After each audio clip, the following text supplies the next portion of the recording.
देखिए दोस्तों समझिएगा, most important long answer question है ना, विस्तृत उत्तर क्वेश्चन दोस्तों। अगर आप इसे याद कर लेते हैं, देखिए कई बार पूछा गया है दोस्तों, 2020 में भी पूछा गया है ना। और देखिए स्टार्ट करते हैं। देखिए किसका है दोस्तों, भूगोल का है ना। आप देखना याद करते हैं इसको दोस्तों, है ना।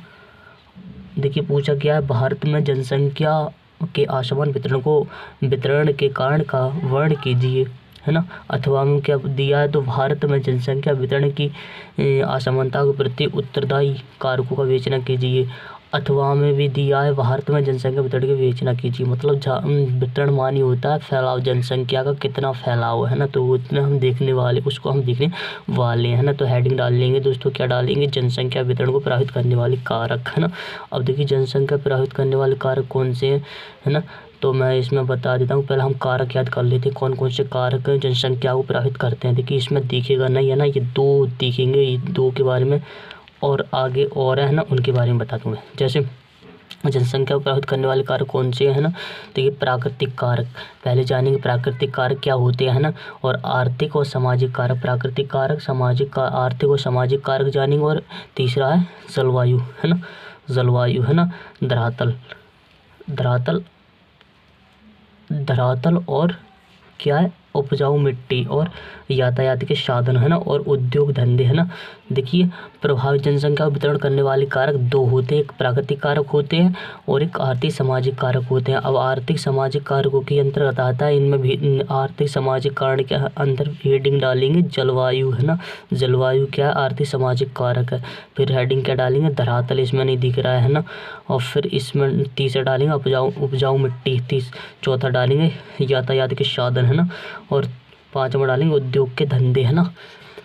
अब देखिए स्टार्ट करते हैं। तो प्राकृतिक कारक देखते हैं, जनसंख्या को प्रभावित करने वाले कारक कौन से हैं। तो प्राकृतिक, इनके अंतर्गत जलवायु हो गया। देखिए प्राकृतिक कारक क्या होते हैं, देखिए जलवायु हो गया, है ना, और वर्षा, तापमान हो गया, धरातल और मिट्टी, जल, खनिज पदार्थ, ये सब क्या होते हैं, प्राकृतिक कारक होते हैं, है ना, प्राकृतिक कारक होते हैं। अब देखिए दूसरा क्या है, आर्थिक और सामाजिक कारक क्या होते हैं। देखिए इसमें नहीं दिखेगा, मैं दिखाता हूँ। आर्थिक और सामाजिक कारक क्या होते हैं। देखिए जलवायु क्या होती है, जलवायु क्या होती है, ये दोनों के अंदर आती है, प्राकृतिक कारक के अंदर आती है और आर्थिक सामाजिक कारण के अंदर भी आती है ना, कारक के अंतर्गत। देखिए जलवायु हो जाएगा, धरातल हो जाएगा, है ना, उपजाऊ मिट्टी हो जाएगी, यातायात के साधन हो जाएंगे, हैं, और उद्योग धंधे, है ना, उद्योग धंधे, है ना, उद्योग धंधे हैं। तो स्टार्ट करते हैं। देखिए पहले जानते हैं प्राकृतिक कारक, है ना, आर्थिक सामाजिक कारक हो गए, है ना। तो किस किस के अंदर आते हैं, तो इसके अंतर्गत, है ना, और इसके अंतर्गत क्या आता है, जलवायु आता है, वर्षा आता है, तापमान, धरातल और मिट्टी और जल, खनिज पदार्थ, ये मुख्य है ना। अब देखिए आर्थिक सामाजिक कारक क्या होते हैं। आर्थिक सामाजिक कारक, आर्थिक सामाजिक कारकों में उद्योग धंधे, यातायात, संचार साधन, कृषि पद्धति, सिंचाई साधन, शांति, सुरक्षा, शिक्षा, संस्कृति, राजधानियाँ, नगरीय आकर्षण, आधुनिक भौतिक सुविधा, धार्मिक, सामाजिक परस्पर आदि, ये कारक मुख्य हैं, है ना, ये कारक क्या मुख्य हैं। अब इसके अंदर लिख देना दोस्तों, ये हेडिंग डाल के जलवायु हो गया, धरातल हो गया, इनके भीतर हेडिंग डाल के देखिए जलवायु। तो जनसंख्या घनत्व को प्रभावित करने वाले कारकों में से जलवायु सबसे महत्वपूर्ण कारक है, बस यहाँ तक। अब देखिए धरातली संरचना क्या, पर्वतीय, पठारी, असमता, धरातल की अपेक्षा समतल मैदानी क्षेत्रों में जनसंख्या उच्च होता है ना। तो यहाँ तक हो जाएगा। उपजाऊ मिट्टी क्या हो जी, उपजाऊ मिट्टी तो भारत की सबसे अधिक जनसंख्या को प्रभावित करने वाली कारक भी क्या है, तो मैदानी नदियों से मिट्टी लाई जाती है ना, वो भी क्या जनसंख्या को प्रभावित करती है ना। यहाँ तक फिर लिख दोगे इसे। यातायात के साधन, तो यातायात के साधन मानव जीवन में उपयोगी पदार्थों की आपूर्ति करते हैं, है ना। व्यापार, उद्योग, कृषि आदि यातायात के साधनों को प्रभावित करते हैं, ये भी जनसंख्या को प्रभावित करते हैं, यदि ये हो जाएगा। अब उद्योग धंधे क्या है, उद्योग धंधे जनसंख्या वितरण को सर्वाधिक प्रभावित करते हैं, बस यहाँ तक लॉन्ग आंसर, है ना। अब देखते हैं हम दूसरा लॉन्ग आंसर। देखिए दूसरा लॉन्ग आंसर है हमारा, भारत में विभिन्न प्रकार की ग्रामीण बस्तियों का वितरण, है ना। भारत में जो ग्रामीण बस्तियां हैं उनका वितरण मतलब फैलाव जानेंगे कहाँ तक है ना। और अथवा हम पूछा ग्रामीण बस्तियों में सघन अधिवासियों की प्रमुख विशेषताओं का वितरण करना है, अथवा भारतीय ग्रामीण अधिवासियों विभिन्न प्रकार के वितरण दीजिए। और अथवा प्रकीर्ण अथवा सघन बस्तियों की क्या अंतर है ना। प्रकीर्ण तथा सघन बस्तियाँ क्या होती है, तो ये जानेंगे। देखिए भारत की मुख्य 4 प्रकार की बस्तियाँ पाई जाती हैं। पूछेगा भारत में कितने प्रकार की बस्तियाँ पाई जाती हैं, तो 4 प्रकार की बस्तियाँ पाई जाती हैं, है ना 4 प्रकार की। इनकी मुख्य विशेषताएं निम्नलिखित हैं दोस्तों, है ना। पहला सघन या गुच्छित बस्तियाँ। देखिए सघन बस्तियों को क्या कहते हैं, गुच्छित बस्तियाँ कहते हैं।